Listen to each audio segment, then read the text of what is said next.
Let me ask you something honestly. Have you ever looked at your bank account and thought, where did all my money go? You work, you try to save, you even tell yourself this month will be different. But somehow, by the middle of the month, you're back to zero again. And it's frustrating because it makes you feel like you're doing something wrong, like everyone else figured out the money game except you. But here's the truth most people never hear.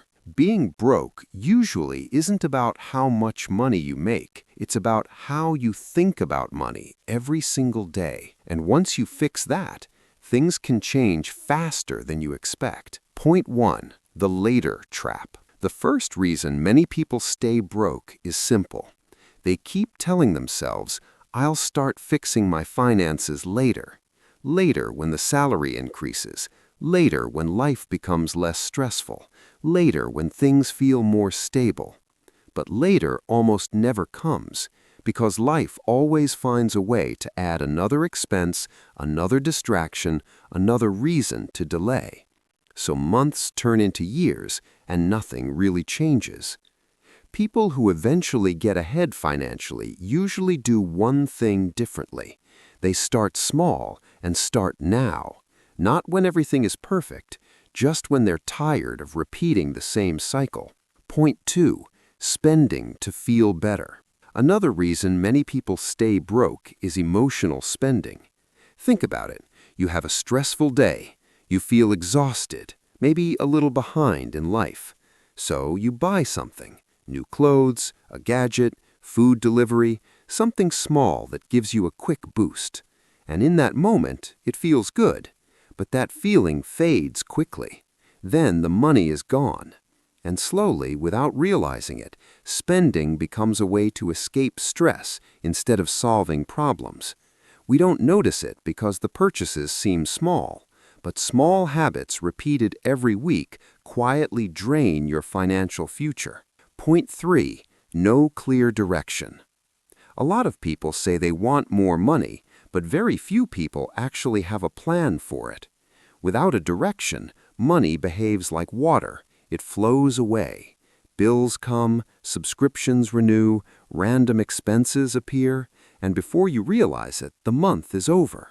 People who improve their finances don't rely on motivation, they rely on structure. Even a simple system changes everything. Something like 50% for living expenses, 30% for personal spending, 20% for saving or investing. It doesn't have to be perfect, it just has to exist. Because when money has a job, it stops disappearing. Point 4. Avoiding the money conversation. Here's something interesting.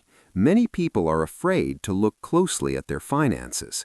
They avoid checking their bank balance. They don't track expenses. They delay budgeting because facing the numbers feels uncomfortable. But ignoring money problems never fixes them. It only makes them bigger. The moment things start improving is usually the moment someone finally sits down and says, okay, let's look at the reality.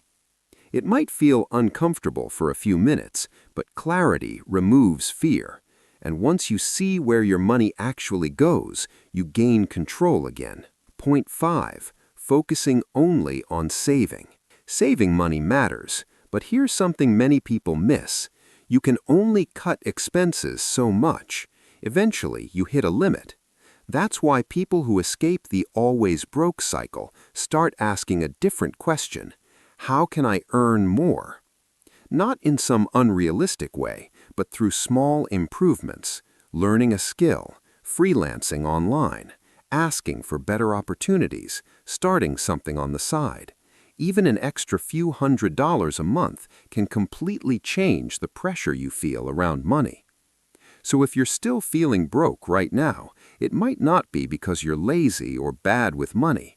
Often, it comes down to a few simple patterns: waiting for the right time to start, spending emotionally, having no clear plan for money, avoiding financial reality, and focusing only on saving instead of earning.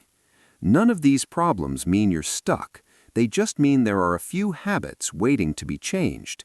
And the good news, Small changes in money habits tend to create big results over time.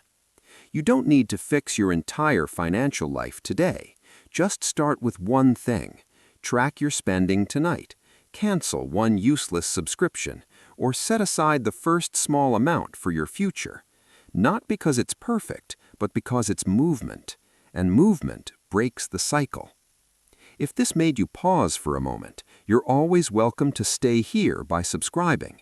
And if someone in your life might need this reminder too, you could share it with them. Take care of your mind and your future.